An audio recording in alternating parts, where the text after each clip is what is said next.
Katika kitabu cha Mhubiri 5 mstari wa 10, Biblia inasema apendaye fedha hatashiba fedha, wala apendaye wingi hatashiba nyongeza. Bwana Yesu asifiwe sana. Pointi yangu kubwa ni nyongeza. Nyongeza ni dhambi. Ukienda sokoni usidai nyongeza, sababu kile unachodai ni nje ya halali yako.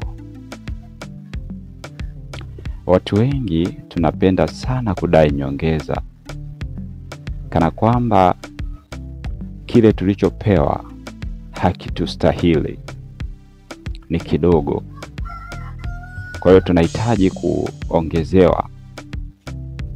Sio sawa.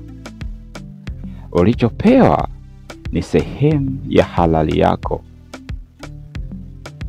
Kile unachokiomba ni nje ya halali yako.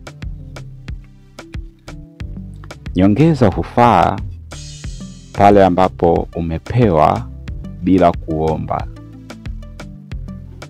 Lakini ukija kuomba, maana yake unalazimisha kupata kile ambacho haukustahili kukipata.